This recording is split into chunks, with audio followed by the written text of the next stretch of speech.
Javeriana Estéreo, las cosas que pasan. En una ciudad donde pasa de todo. En un país donde pasa de todo. En un mundo donde todo pasa. Aquí están las cosas que pasan.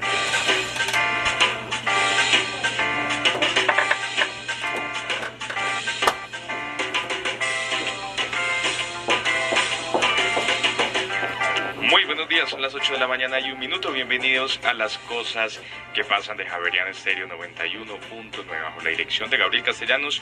A esta hora los saluda Juan Sebastián Ortiz. El 12 de noviembre, hoy, se celebra el Día Mundial contra la Neumonía o Pulmonía. La neumonía puede ser una enfermedad muy grave si no se le detecta a tiempo y puede llegar a ser inclusive mortal, especialmente entre personas de edad avanzada.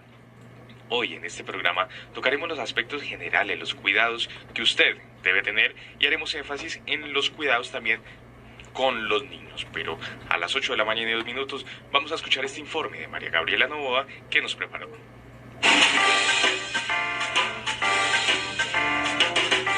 La neumonía es la causa principal de muerte de niños en todo el mundo. Sin embargo, no olvidemos que afecta a todas las personas sin importar su edad. ¿Pero qué es la neumonía? Es una infección del pulmón caracterizada por la multiplicación de microorganismos en el interior de los alvéolos. Esto provoca una inflamación con daño pulmonar. Los síntomas más comunes de la neumonía son tos, fiebre que puede ser leve o alta, escalofríos con temblores, dificultad para respirar, también confusión, especialmente en las personas de mayor edad, y una gran preeminencia de dolor torácico. La neumonía puede ser una enfermedad pulmonar crónica. Sin embargo, hay factores de riesgo que aumentan las probabilidades de contraerla.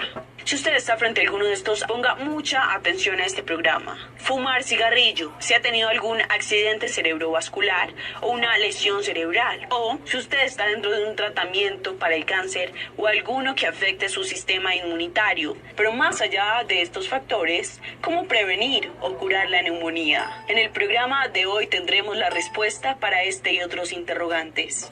Informó para las cosas que pasan María Gabriela Novoa.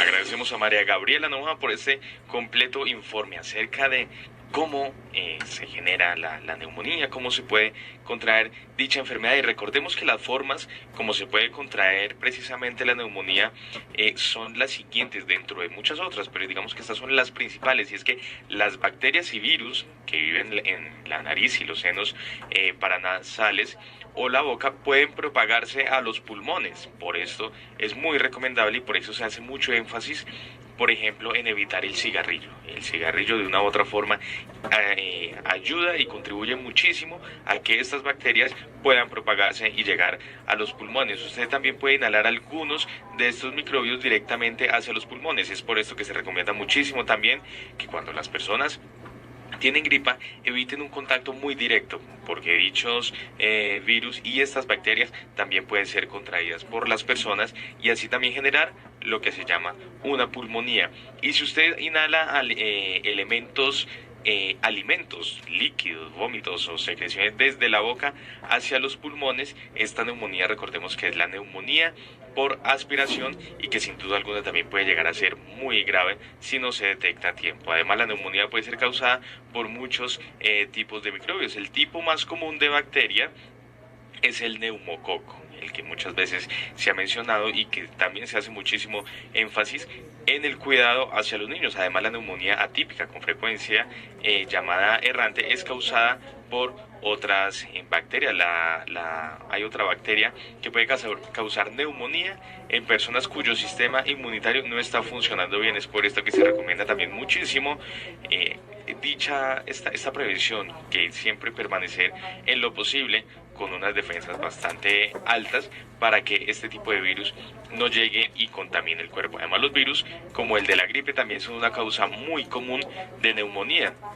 Aquellas personas que consideran que una gripa que no simplemente va a quedarse como en un resfriado y que simplemente es cuestión de días, si no se cuida bien, si no se detecta a tiempo y si de una u otra forma no se previene, puede desatar en una neumonía. Además, los factores de riesgo que aumentan las probabilidades de contraer neumonía son una enfermedad pulmonar crónica, la enfermedad conocida como el EPOC, además fumar cigarrillos, como ya lo mencionábamos, la demencia, un accidente cerebrovascular, además también problemas en el sistema inmunitario y otras enfermedades graves tales como cardiopatía, cirrosis hepáticas o diabetes mellitus. Además, una cirugía o un traumatismo reciente y una cirugía para tratar cáncer de la boca, la garganta o el cuello. Hoy en nuestro programa entonces estaremos dando estas recomendaciones. Hoy precisamente 12 de noviembre en el Día Mundial contra la Neumonía. Están escuchando Javeriana Estéreo, sin fronteras. Compositores, intérpretes,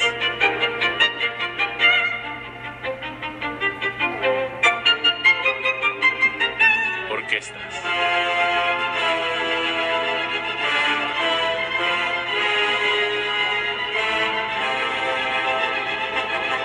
y directores.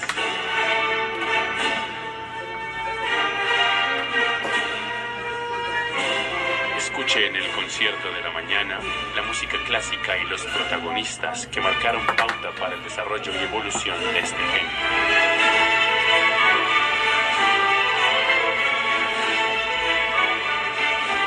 Lunes a viernes, de 9 de la mañana a 12 del mediodía.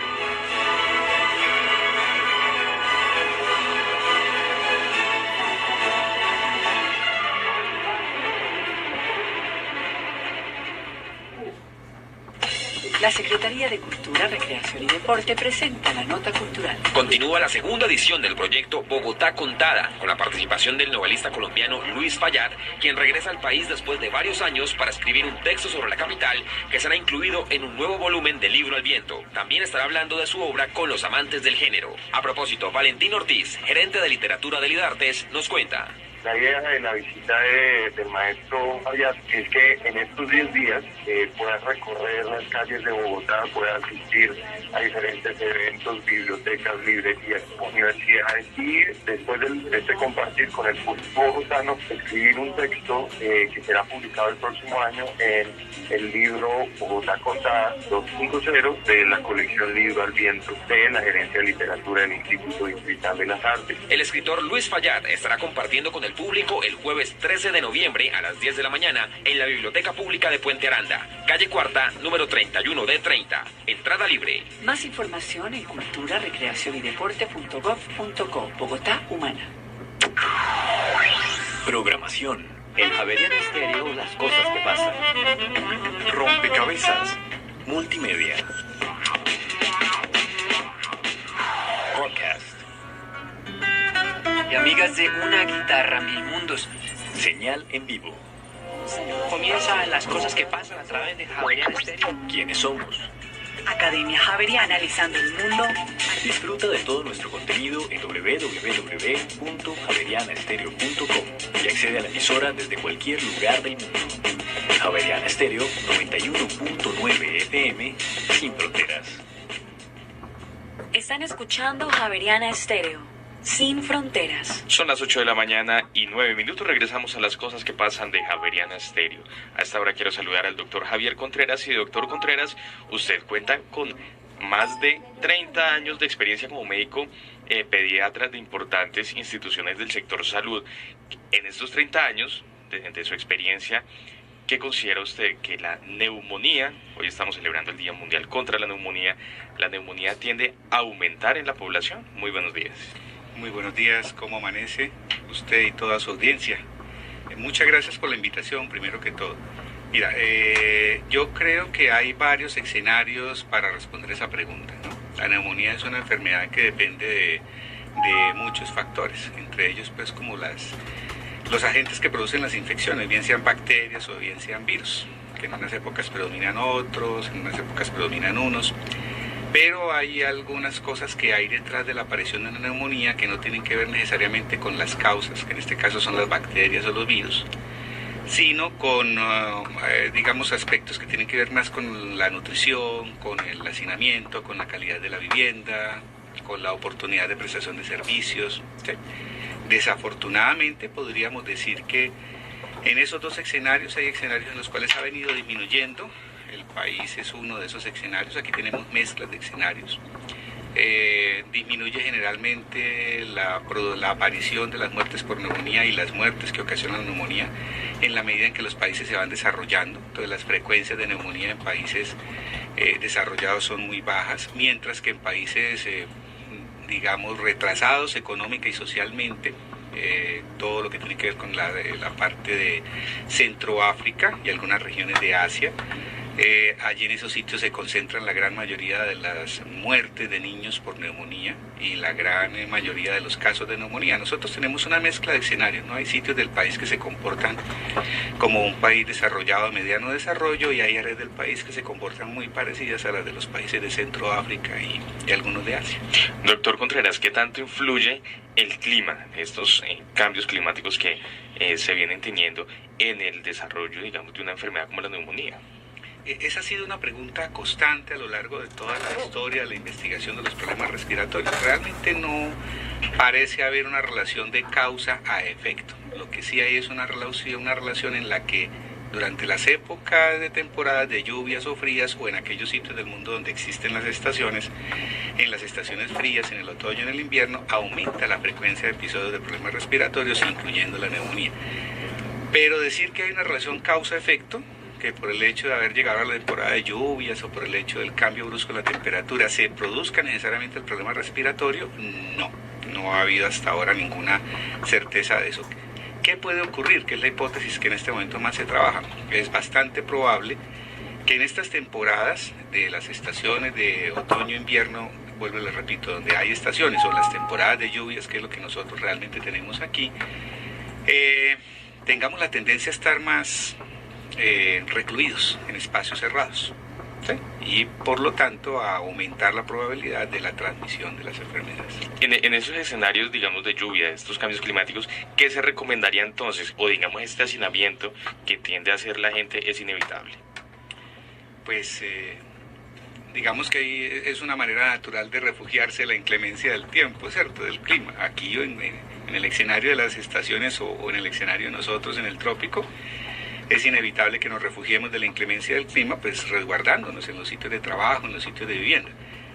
Cuando eso ocurre, hay que tener precauciones, y es que si alguien presenta síntomas de una infección respiratoria, primero debe tomar, digamos, algunas medidas en relación a sí mismo para cuidarse y vigilar algunos signos de alarma, pero además tiene una responsabilidad con las personas con las que convive de tratar de evitar o disminuir la propagación de la enfermedad. Entonces, utilizar una mascarilla puede ser un buen recurso, pero sobre todo, el lavado de manos. Por lo menos en niños, que es el tema en donde yo, digamos, te puedo responder con mucha más seguridad técnica. El lavado de manos para evitar, por ejemplo, la transmisión de la bronquiolitis, que es una enfermedad que suele afectar mucho a los bebés, es uno de los principales instrumentos para evitar el contagio. Siempre tenemos la idea de que probablemente sea el que alguien llegue aquí al estudio, a la oficina, estornude. Claro, ese es un mecanismo de transmisión. Pero si tú tienes un resfriado y no te lavas las manos, lo más probable es que todo aquello que toques, incluyendo la manilla de la puerta, el escritorio, el teclado de tu computador, el teléfono, va a estar contaminado, y quien llegue después muy fácilmente se va a contagiar, que es algo que a veces nosotros desconocemos, ¿no? Nos ocurría también con las famosas conjuntivitis, que decíamos que era como una cosa como mágica, que era que si alguien llegaba con conjuntivitis y nos miraba, entonces corríamos el riesgo de contagiarnos. No, realmente detrás de eso hay una serie de mecanismos tan sutiles que parecieran ser invisibles, ¿cierto? Y es que si alguien tiene una conjuntivitis, le rascan los ojos, va a ser, digamos, inevitable que tienda a aliviar la rasquiña frotándose con los dedos y las manos, y después toca la perilla de la puerta, coge el teclado, coge el teléfono, y quien llegue después y tenga la susceptibilidad va a tener la enfermedad. Algo parecido ocurre con infección respiratoria. Dos entonces serían los mecanismos, ¿no? Uno, el autocuidado. Y segundo, pues la responsabilidad con las personas con las que compartimos espacios, utilizando un tapabocas, cuando se vaya a estornudar o toser, cubriéndose la boca, preferiblemente con un pañuelo desechable o con algún otro tipo de objeto que evite la diseminación, y el lavado de manos. Doctor Javier Contreras, ¿cuál es la diferencia, o si es lo mismo, la neumonía y la pulmonía? Sí, realmente desde el punto de vista técnico es lo mismo, ¿no? O sea, cambia el término. Digamos que la pulmonía es un término más coloquial, más el que utilizamos en la conversación cotidiana, ¿no? Y la neumonía sería como el término más técnico, ¿no? ¿Qué tan grave es cuando una persona adquiere, digamos, o tiene una neumonía? ¿Es muy grave? Bueno, para el caso de niños, que es de donde yo te voy a responder, para el caso de niños, sí, la neumonía es una enfermedad que produce una mortalidad alta, ¿no? Varios factores pesan sobre esa mortalidad. Como te decía ahora, la mayor cantidad de muertes en el mundo se concentran en aquellos sitios en donde, además de las bacterias, se suma, por ejemplo, el fenómeno de la pobreza, de la desnutrición, de la contaminación de los ambientes de la casa, en aquellos domicilios en donde se utilizan todavía los combustibles o los que llamamos los biocombustibles, ¿no? La leña, el carbón, en cocinas que están adentro de las habitaciones, puede aparecer un factor de contaminación que incrementa el riesgo de morir por neumonía. La desnutrición es otro factor que incrementa el riesgo de morir por neumonía. Y obviamente mientras más pequeño es el niño, ¿sí? Los niños más pequeñitos son los más susceptibles a la muerte por neumonía. Bueno, a las 8 de la mañana y 17 minutos quiero saludar al doctor Daniel Gonzalo Eslava. Él es enfermero y además tiene un magíster en desarrollo rural. Y doctor Eslava, eso que comentaba el doctor Javier Contreras respecto a los sectores rurales y digamos en donde se presentan aún, digamos, las personas cocinan en algunos casos con fogones de leña, ¿qué tanto ha encontrado usted casos de neumonía o cuáles son las causas más frecuentes de neumonía en los sectores rurales? Sí, muy buenos días para todos, para mis compañeros de mesa. Definitivamente lo que dice el doctor es muy cierto. Desafortunadamente en pleno siglo XXI aún en nuestro país tenemos bastantes carencias en las zonas rurales y desde la perspectiva de nosotros como enfermeros que estamos siempre preocupados por la prevención y la promoción de la salud, encontramos en las viviendas de nuestros campesinos colombianos toda una serie de factores de riesgo que ponen generalmente siempre en peligro la vida de estos chiquitos. Es muy común ver cómo los niños campesinos tienen que enfrentarse a un medio básicamente agreste para ellos y las medidas de prevención y de protección a veces casi que son inexistentes en sus núcleos familiares, ¿no? Sumado a esto, pues la dificultad de acceso a los servicios de salud, básicamente geográfica y de alguna manera también cultural, los ponen aún más en riesgo. Doctor Javier Contreras, ¿una gripa puede desatarse y puede resultar en una grave neumonía? Mira, lo que pasa es que yo creo que manejamos a veces los términos de una manera, digamos, muy liviana, ¿no? Realmente lo que nosotros llamamos gripa como tal es una condición producida por el virus de la influenza. Aquí nosotros asimilamos el término gripa al de resfriado común en nuestro medio, entonces para nosotros significa exactamente lo mismo. Si tú utilizas el término gripa en un contexto, por ejemplo, como el europeo, como en el sur del continente o como en los Estados Unidos, para ellos gripa es una entidad que es completamente diferente porque es la enfermedad producida por el virus de la influenza y es una enfermedad muy incapacitante en donde hay los síntomas de un resfriado, pero son muchísimo más intensos, ¿no? Y está la otra condición que es la que realmente llamamos nosotros el resfriado común, que el resfriado común es una condición que produce síntomas respiratorios, produce malestar, pero que es más benigna, es más leve y transitoria. Entonces yo creo que vale la pena aclarar porque en algunas oportunidades utilizamos los términos como fueran equivalentes. Para nosotros en nuestro contexto son equivalentes por la forma como usamos los términos, pero cuando tú sales de este contexto nacional te encuentras que son dos cosas distintas. O sea, ya tú no puedes decir tengo una gripa porque sería un signo de alarma, ¿no? Tienes una enfermedad por influenza y todo el mundo va a pensar que tienes algo realmente más delicado, más grave. Las enfermedades respiratorias, las infecciones respiratorias agudas, como conjunto, todas tienen manifestaciones muy parecidas. Diríamos que similares, idénticas, ¿no? Todos empezamos con una infección respiratoria aguda, con tos, con algo de malestar en la garganta, con fiebre, con malestar general, con congestión de la nariz, ¿cierto? Con producción de mocos, que es lo que nosotros llamamos rinorrea, pero así va a empezar el resfriado común, así va a empezar la gripe, que es la infección por influenza, y eventualmente una neumonía puede tener esos síntomas inicialmente. ¿Una neumonía, doctor Daniel Eslava, se puede curar? Sí, claro, por completo. O sea, desafortunadamente desde los años 40 contamos con los antibióticos que en este momento pues creo que siguen siendo el punto de partida para el control de las complicaciones de este tipo de enfermedades, pero ahí también tenemos ya algunas dificultades, ¿cierto?, con el uso excesivo y no bien dirigido de los antibióticos, que es otro problema que empiezan también a tener que enfrentar los chiquitos desde muy pequeños, cuando de pronto por esquemas mal utilizados, más adelante se ven expuestos a lo que hoy comúnmente llamamos la resistencia bacteriana. Creo que en este sentido también la Organización Mundial de la Salud ha sido bastante reiterativa en decir o en establecer algunos patrones particulares para el manejo de, como decía el doctor, de las infecciones respiratorias agudas. Desafortunadamente no en todas partes lo seguimos, no seguimos los esquemas con unos antibióticos de primera generación, y si no es posible pues pasamos a otros. En muchas regiones de nuestro país, inclusive de América Latina, uno ve que los primeros tratamientos ya son con antibióticos de alta generación, y eso pues nuevamente también, como digo, pone en riesgo las probabilidades futuras que tengan los chiquitos de defenderse frente a estos problemas. Doctor Contreras, la automedicación, vemos que cuando las personas presentan algunos síntomas, como usted mencionaba hace un momento, la gente tiende a hacer ya sea o remedios caseros, pero en muchas ocasiones también usar fármacos. ¿Qué recomendaciones o qué le dice usted a los oyentes que tienden a hacer este tipo de cosas?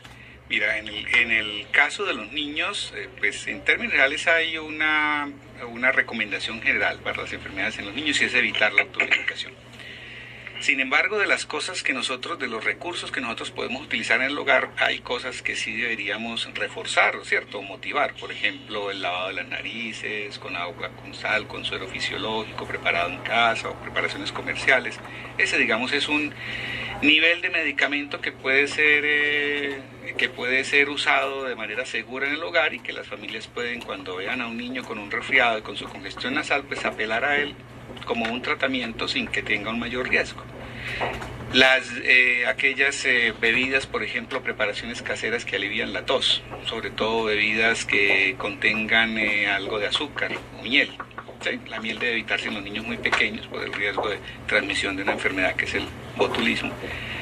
Pero en términos generales, para un niño de más de 1 año de edad se puede recomendar que para aliviar la tos las familias preparen en la casa bebidas endulzadas o azucaradas, que pueden ser bebidas a base de hierbas aromáticas, que pueden ser bebidas que contengan menta, eucalipto, algún tipo de miel, ¿cierto? Y en lo posible tratar de evitar aquellos medicamentos que nosotros llamamos antigripales o descongestionantes, porque no solamente no tienen ningún tipo de eficacia, no ha habido ninguna investigación que demuestre que a un niño tomando este tipo de medicamento le va mejor con un resfriado que a un niño que no lo tome, pero sí tenemos muchas investigaciones que demuestran la aparición de los efectos secundarios, y de efectos secundarios que no son despreciables, son importantes, ¿no? Problemas cardíacos, problemas neurológicos. Entonces realmente no se justifica. Un niño con un resfriado en 3 días va a estar aliviado, y los resfriados normalmente duran 7 días. Toda cosa que dure más de 7 días dejó de ser un resfriado, hay que buscar algo más. Entonces no se justifica agregar medicamentos que sean peores que la enfermedad. Si un niño va a tener un problema de una taquicardia, una reacción alérgica a un medicamento, un problema neurológico por el uso de este tipo de descongestionantes para una enfermedad que no ocasiona eso, entonces no tiene realmente mucho sentido. Y el tercer elemento, como comentan, era el uso de los antibióticos. ¿Sí? Realmente solamente aquellos niños que tienen una neumonía y una neumonía bacteriana se benefician del uso de antibióticos. Los otros niños no muestran ningún beneficio. Es decir, a un chico le va a durar la gripa los mismos 7 días si toma antibióticos, y al que los toma le va a durar los mismos 7 días. No hay ningún cambio, ninguna diferencia. El niño no se va a sentir mejor, pero lo que sí podemos estar es generando una resistencia en las bacterias al uso de antibióticos, que cuando realmente vayamos a necesitar el antibiótico para una infección bacteriana real e importante, ya no vamos a tener recursos, y ese es un riesgo importante que todos deberíamos considerar, ¿no? Los resfriados no se tratan con antibióticos, las neumonías sí, muchas de ellas requieren antibióticos. Sí, no, solo para complementar, digamos, desde la parte comunitaria, que es la que nosotros siempre en enfermería estamos muy pendientes, es la imagen que tiene la tos. en la comunidad, y sobre todo la tos para las mamás. A veces no entendemos, y creo que en nuestro sistema de salud deberíamos ser un poco más fuertes, por decirlo así, en términos de brindar mucha más educación y reforzar todos estos elementos que son necesarios para que la mamá, que es la que está completamente el día entero con el hijo, pues refuerce todos estos cuidados, y explicar muy bien que se entienda que la tos es uno de los principales mecanismos de defensa que tienen los chicos cuando tienen estos problemas respiratorios. Desafortunadamente a veces se tiende a evitar que el chico tosa, ¿cierto?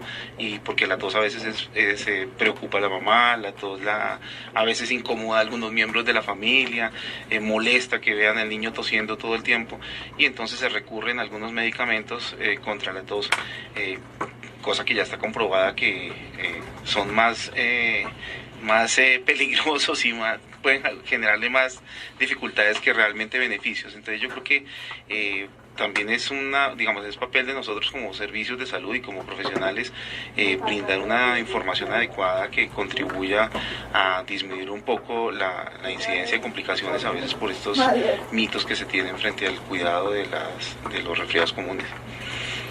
Doctor Contreras, precisamente y hablando de esos mitos, han llegado varios mensajes con una preocupación, y es si esta enfermedad puede ser genética. Es decir, un niño, por ejemplo, cuya madre tiene neumonía, ¿puede nacer con neumonía? ¿O este virus, esta enfermedad solamente es contagiosa por vías como ya la hemos señalado? No, hay una condición que los neonatólogos conocen muy bien, los pediatras que se dedican a la atención de recién nacidos y el personal de salud que se dedica a la atención de recién nacidos, y es una condición que se ha denominado neumonía neonatal, ¿sí? Con natal hay varias clasificaciones. Esa condición parece reflejar el hecho de que el niño sufre algún tipo de contaminación por bacterias durante el proceso del parto o en los momentos realmente anteriores al parto, ¿sí? O se infecta el líquido amniótico o a través del canal del parto aparece algún tipo de infección y puede ocurrir una neumonía neonatal y puede ser causa de una falla respiratoria. La otra situación en la que puede aparecer una neumonía neonatal es cuando el niño, una vez nacido, un niño que nace, que se considera que está sano, llega a un ambiente donde pueda ser susceptible de contagiarse de otros niños o adultos, y esa tal vez es una de las situaciones que más riesgo nos plantea en términos a la bronquiolitis, ¿no? En relación a la bronquiolitis. Nosotros no solemos diferenciar, la mayoría de las veces, la neumonía de la bronquiolitis. Digamos que la bronquiolitis es la neumonía de los niños pequeños. ¿Sí? Es una diferenciación que puede sonar un poquitico artificial, pero para efectos prácticos diríamos eso. ¿Qué es un cuadro de una bronquiolitis? Un niño con una bronquiolitis. Un niño con una bronquiolitis es un niño muy pequeño, generalmente un niño menor de 2 años, la mayoría de ellos son menores de 6 meses, que llega a un ambiente donde hay otros chicos con resfriados o adultos con resfriados. Este niño se contagia de la enfermedad.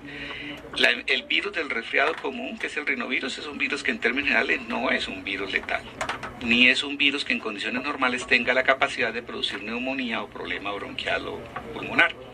Sin embargo, en niños tan pequeños, como su sistema de defensa no está con el desarrollo óptimo todavía y su aparato respiratorio tampoco, estos niños se infectan con ese virus que en condiciones normales produce una enfermedad benigna y ellos sí desarrollan una enfermedad grave.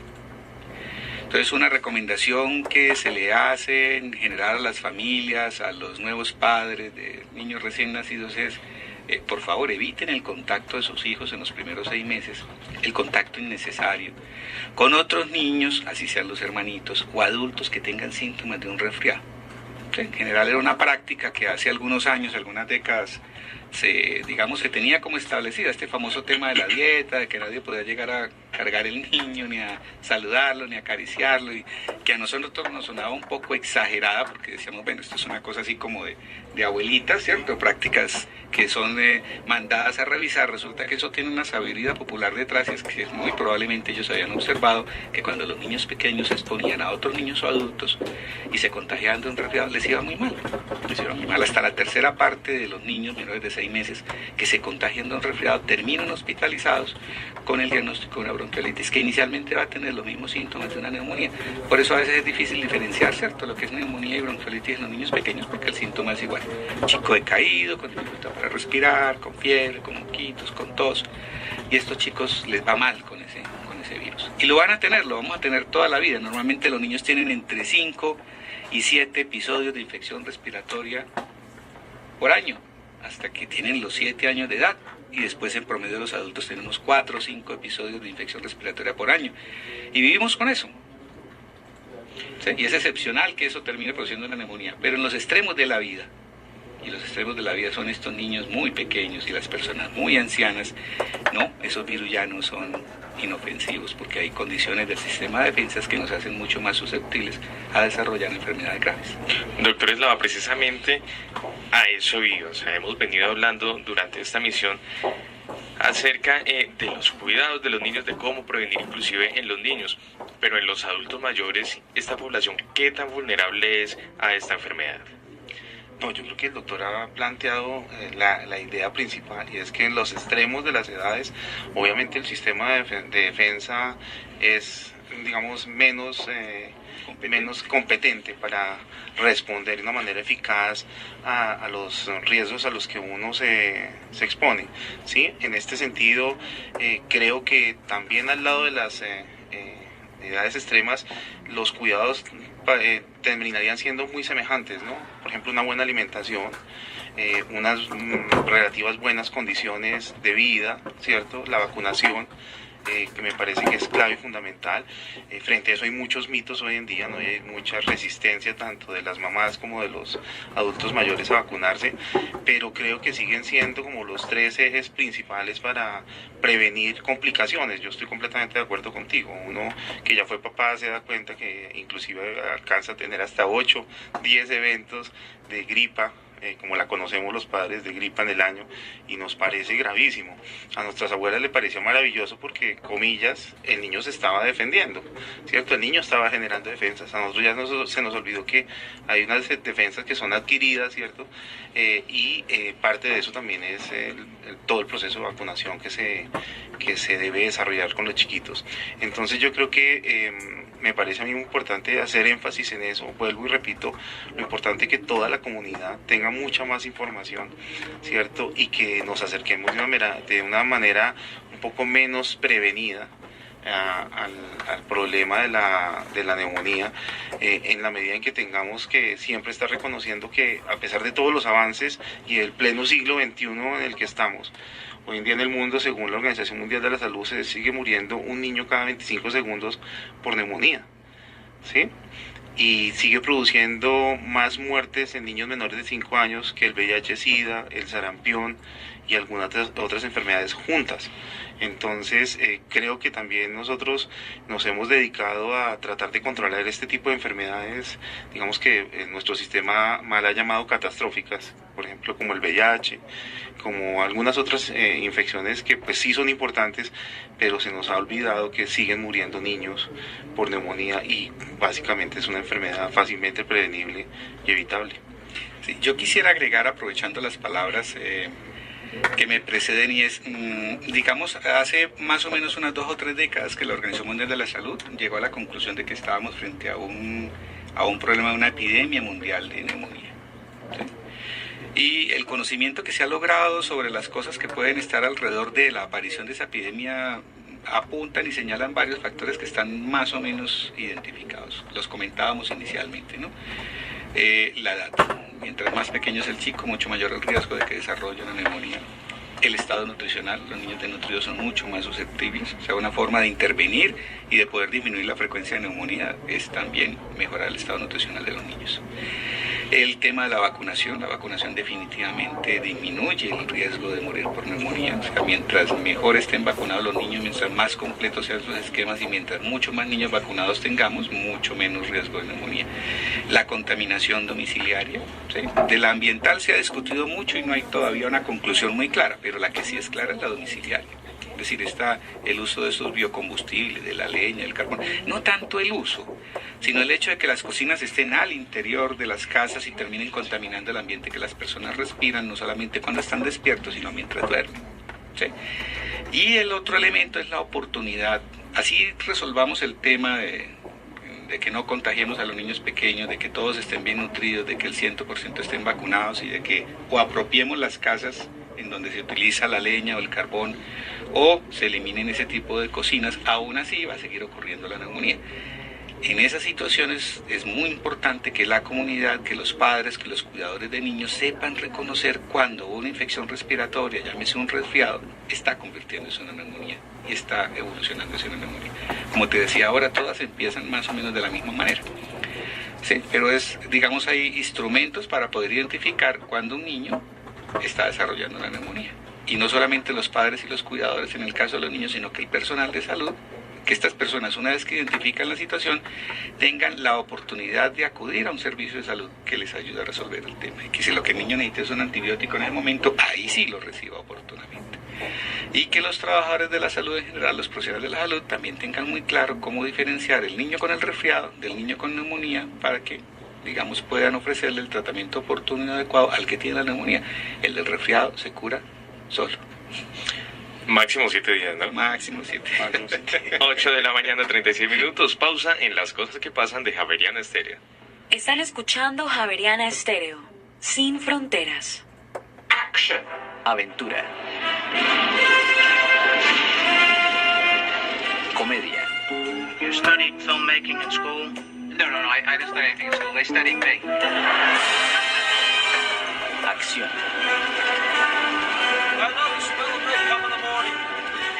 Romance. Good night. Good night. Parting is such sweet sorrow. Drama. I'm not the man that you think I am. No. I love you, Kate. Suspenso.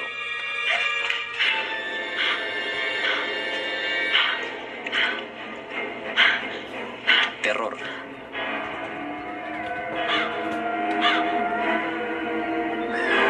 La música en el cine y la música.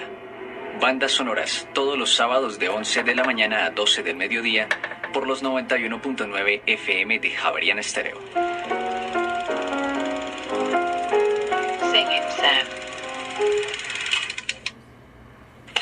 La Secretaría de Cultura, Recreación y Deporte presenta la nota cultural. La Secretaría de Cultura, Recreación y Deporte realizará el tercer Foro Internacional de la Bicicleta en Bogotá. El objetivo es reflexionar sobre el papel de este medio de transporte en los procesos de planeación urbana de ciudades que buscan mejorar la calidad de vida de sus habitantes. A propósito, Laura Marcela Acuña, de la Secretaría de Cultura, Recreación y Deporte, nos cuenta. Están todos cordialmente invitados a participar en el foro, inscribiéndose en la página de la Secretaría de Cultura, y a las 6 de la tarde tendremos el lanzamiento de la versión del libro de la bici de Bogotá, que tendrá 82 experiencias ciudadanas que promueven el uso de la bicicleta, y pues están todos los ciudadanos y ciudadanas invitados a que se inscriban, y pues es muy interesante que todos nos acompañen a este espacio académico de discusión de políticas públicas alrededor de la bicicleta. Todos están invitados al tercer Foro Internacional de la Bicicleta en Bogotá, que se realizará los días 14 y 15 de noviembre de 8 de la mañana a 5 de la tarde en el Salón Presidente del Instituto Distrital de Recreación y Deporte, calle 63, número 59A06. Más información en cultura-recreación-y-deporte.gov.co. Bogotá Humana.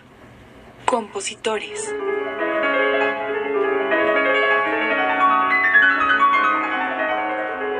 Intérpretes.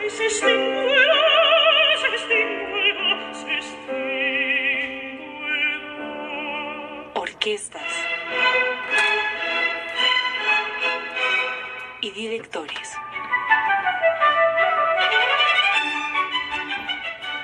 Escuchen el concierto de la mañana, la música clásica y los protagonistas que marcaron pauta para el desarrollo y evolución de este género. Lunes a viernes de 9 de la mañana a 12 del mediodía.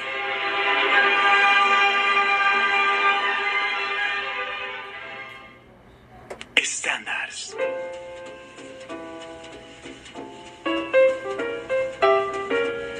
Improvisaciones.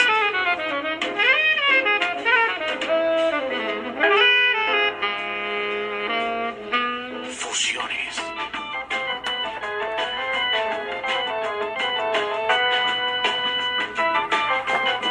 Tarde de jazz en Javeriana Estéreo. Lunes a viernes, 1 a 5 de la tarde. Sábados y domingos, 6 de la tarde. Javeriana Estéreo. Estéreo sin fronteras.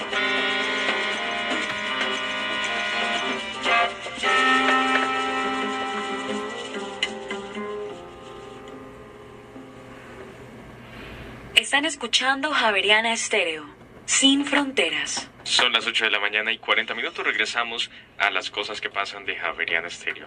Doctor Daniel Eslava, usted ha insistido durante esta emisión acerca de la pedagogía, de la educación hacia la población. ¿Cómo está nuestro país en cuestión de campañas, en cuestión de información, en cuestión de implementación de todo esto, precisamente para prevenir y en lo posible pues no tratarlo, ¿no? Sino más bien hacer énfasis en la prevención? Sí, casualmente estábamos hablando aquí con el doctor de los cambios en las estrategias de atención y los programas que se han venido desarrollando tradicionalmente en el país, y comentábamos cómo todas las acciones que se venían haciendo, digamos, de manera directa frente a la infección respiratoria aguda y algunas otras enfermedades, como la enfermedad diarreica aguda, fueron integradas hace unos 8 años ya más o menos, casi 10, ¿no? En el IEPI, que es un programa. Lleva más tiempo, la IEPI debe haber sido planteado a mediados de los 90 más o menos. Sí, más o menos. Entonces, pues, espera uno que de alguna manera ya los resultados se vean. Obviamente, como comentábamos, también ha habido cambios sustanciales y muy importantes en las condiciones de vida de nuestro país, ¿cierto? Tenemos más acceso a servicios públicos de mejor calidad. Entonces, de alguna manera el país también ha disminuido desde su infraestructura en buena parte los riesgos a los que estos chicos se podrían exponer.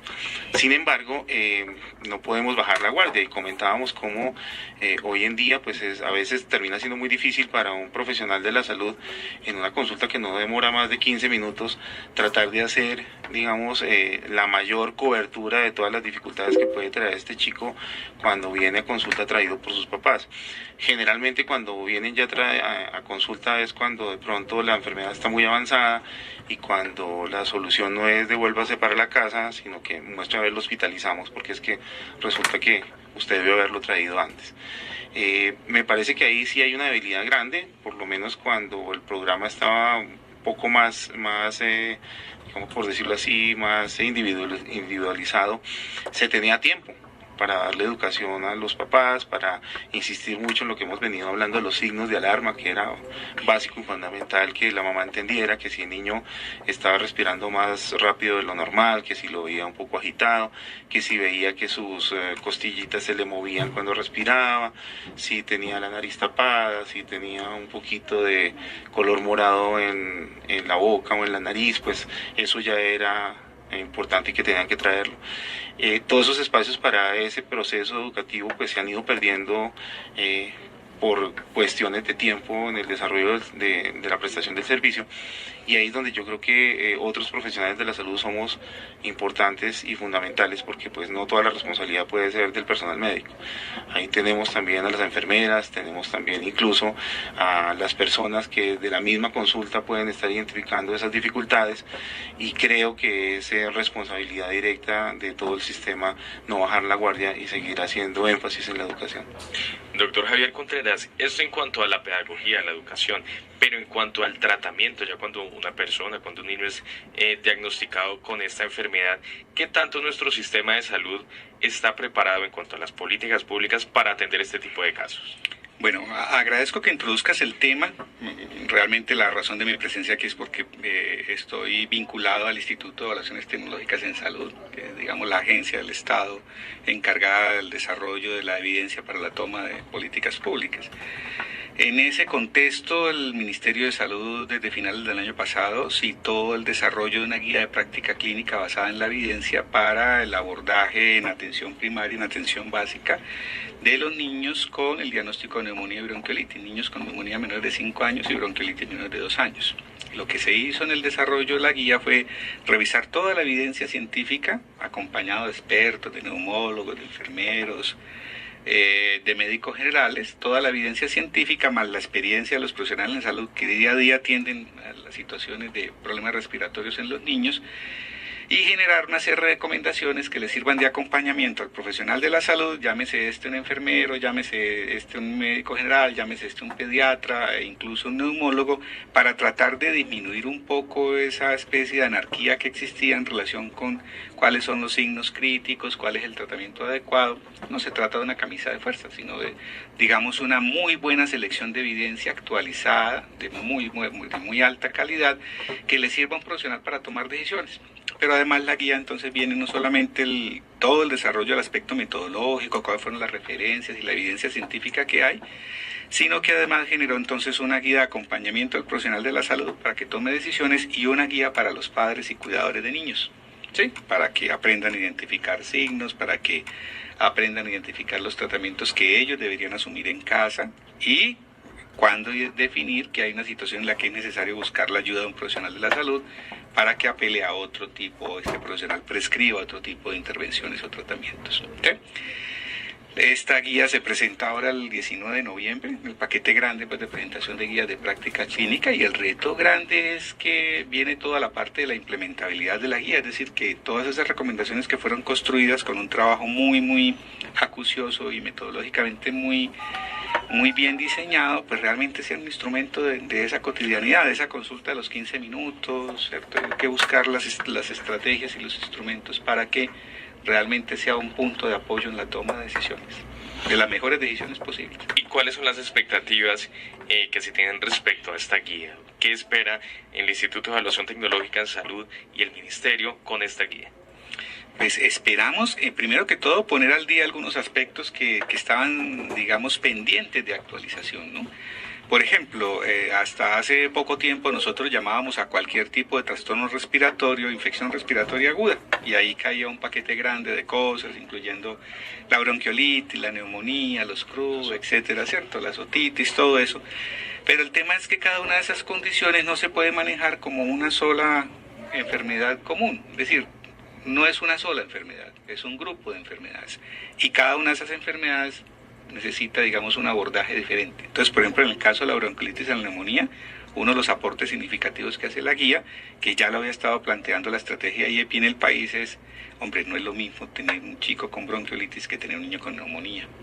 Claro, el riesgo del agravamiento de la enfermedad es el mismo, pero realmente la neumonía mata a niños. La bronquiolitis rara vez los mata, los pone muy mal, hospitaliza, es una enfermedad muy harta, ¿cierto? Hospitalizaciones de 1 y 2 semanas, fuera de eso el niño muy enfermo durante muchos días en la casa, pero rara vez mortal, ¿sí?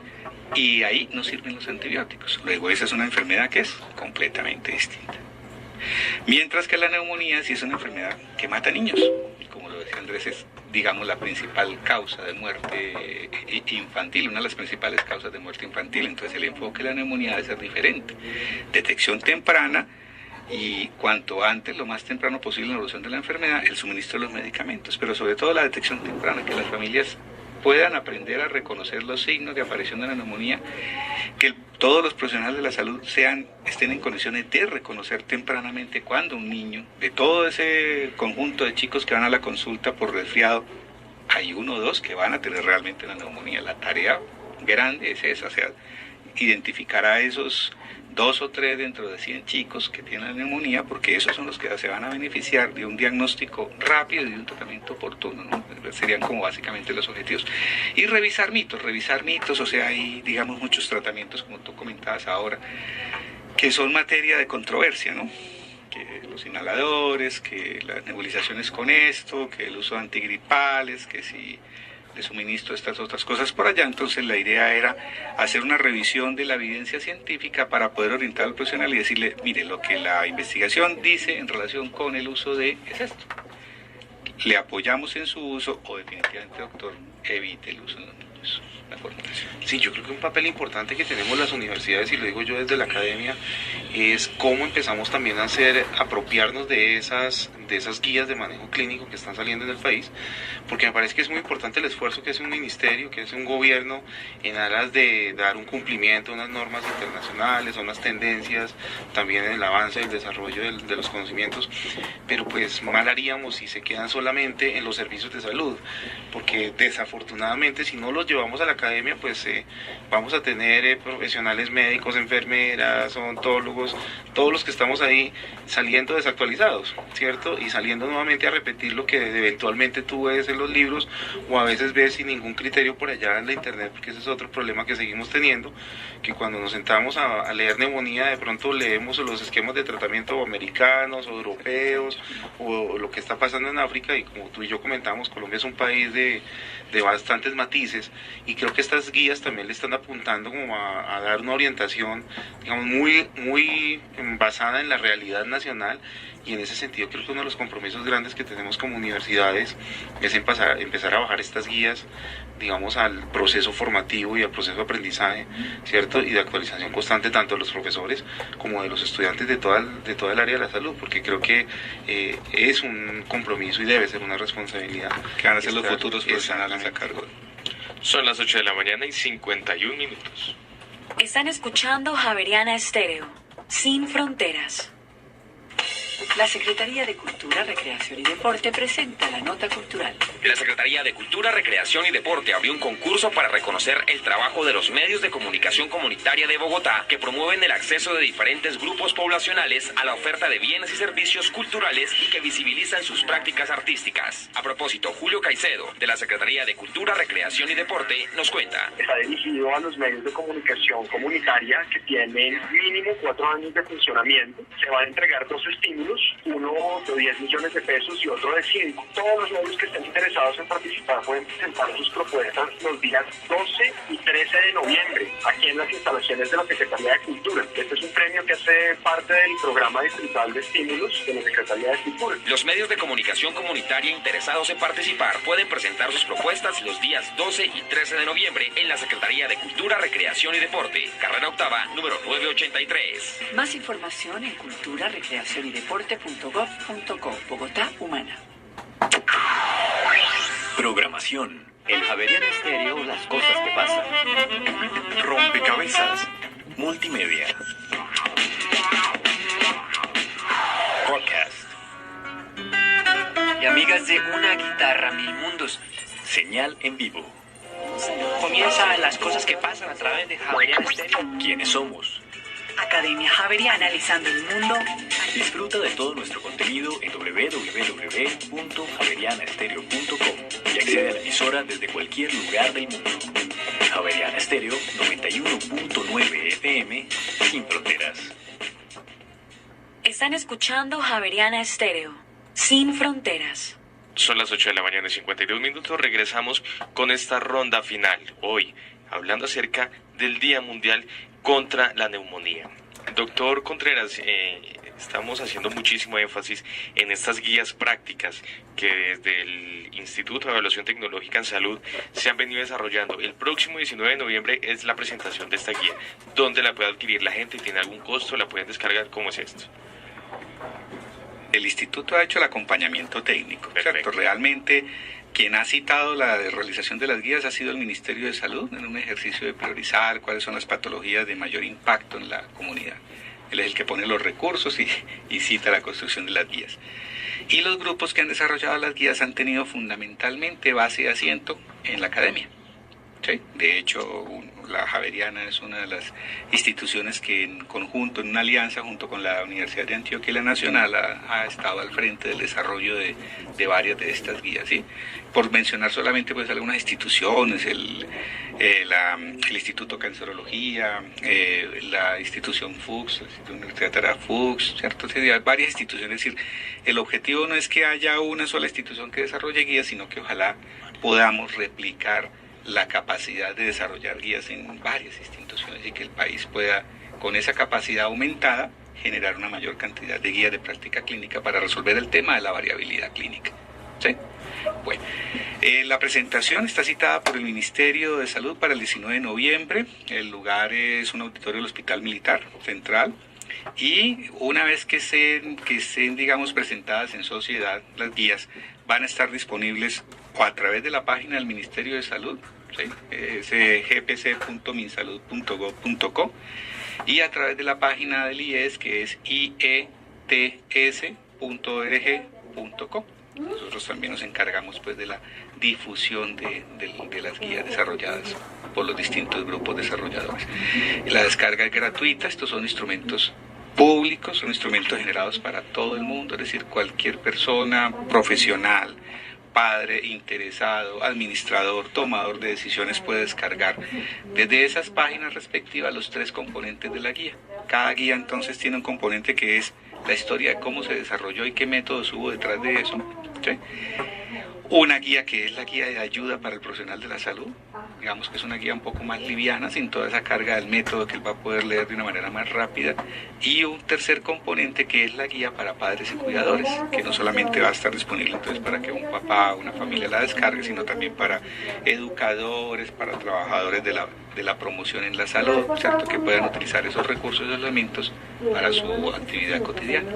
Bueno, pues ahí está la invitación entonces y estaremos muy atentos a la presentación de esta guía. Agradecemos al doctor Javier Contreras, médico y cirujano de la Universidad Industrial de Santander, especialista en pediatría y además actualmente trabaja como subdirector de producción de guías de práctica clínica del Instituto de Evaluación Tecnológica en Salud. También al doctor Daniel Eslava, quien es enfermero, tiene un postdoctorado en drogas, doctor en salud pública y además es director de salud de Colectivo. Por supuesto, ustedes, nuestros oyentes, por habernos acompañado en esta emisión. Hoy, hablando acerca del Día Mundial contra la Neumonía. Los invito a que continúen en nuestra programación y hoy, después del mediodía, pueden descargar este programa en la página www.javerianaestereo.com. Bajo la dirección de Gabriel Castellano se despide de ustedes Juan Sebastián Ortiz y no se vayan y continúen en la programación de Javeriana Estéreo 91.9. Muy buenos días.